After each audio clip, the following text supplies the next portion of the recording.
Donc, pour notre quatrième capsule, on va aborder le thème empathie versus sympathie. Quand on veut aider quelqu'un, c'est important d'avoir de la distance par rapport à ce que cette personne vit.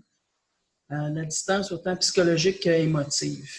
Si on est trop près de la personne, si on est trop impliqué dans sa situation, ben, les émotions vont prendre le dessus, puis ça va nous empêcher de voir clair dans ce qui arrive, dans comment on se sent, dans comment on pense qu'elle se sent.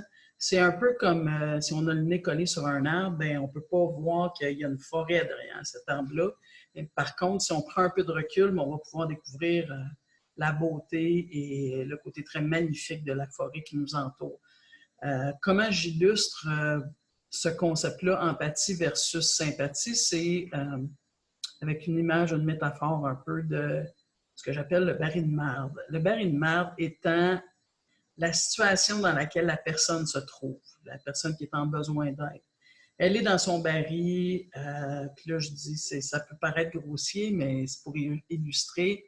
Elle est dans sa situation, elle connaît la situation, elle connaît si elle bouge, qu'est-ce qui va se produire, si elle bouge pas, ce qui va se produire, c'est quoi la température de ce qu'il y a dans ce baril-là, c'est quoi la densité, ça s'assoit, ce qui se passe, ça se lève, ce qui se passe. Et c'est sécurisant quelque part pour elle d'être dans cette situation-là parce que c'est du connu. Si on est sympathique, ça ne veut pas dire sympathique dans le sens d'être gentil et être sympathique, mais sympathique à sa cause, on est trop près d'elle, donc on est dans le même baril qu'elle. Et étant dans le même baril, on est collé visage à visage et on ne peut pas voir ce qui se passe réellement avec la personne. Elle est trop près, trop impliquée dans la situation. Ce qui est important de faire, c'est si on continue avec notre image, de sortir du baril, de prendre un peu de distance sans être vraiment nécessairement trop loin, parce que si on est trop loin, on ne pourra plus se sentir et ressentir.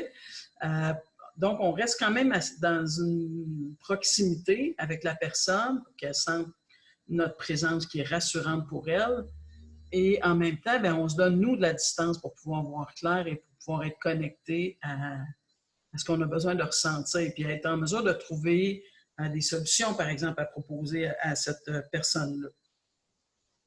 Et quand on est trop près de la personne, puis qu'on veut trop, puis qu'on veut souvent à sa place, bien souvent, on prend la situation sur nos épaules, puis ça nous alourdit. Puis quand on porte, bien, on est aussi moins dans la mesure de trouver des solutions avec la personne. Fait que plus je me recule, plus je prends de la distance, moins je suis envahie, plus je suis dégagée, plus je suis capable de proposer des choses à la personne ou en tout cas l'amener à voir clair dans sa propre situation. Et ça va aussi nous garder, si on se garde à distance, de la clarté mentale pour pouvoir bien comprendre ce qui se passe avec cette personne-là qui est devant nous en besoin d'aide. Puis vous l'avez certainement déjà vécu si vous êtes par exemple un parent, quand c'est un de nos enfants qui est impliqué, les émotions prennent le dessus, puis quand les émotions prennent le dessus, on dirait que notre cerveau ferme et on n'arrive plus à voir clair dans la situation. Fait que si c'est quelqu'un qu'on aime bien puis qu'on se garde trop proche, bien, ça va faire la même chose. On n'arrivera pas à se dégager et être en mesure de bien l'aider.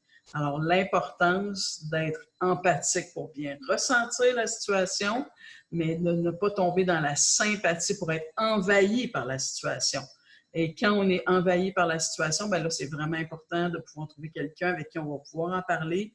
Et cette personne-là va nous aider à reprendre de la distance pour pouvoir bien aider cette personne-là à nouveau. Voilà pour la quatrième capsule.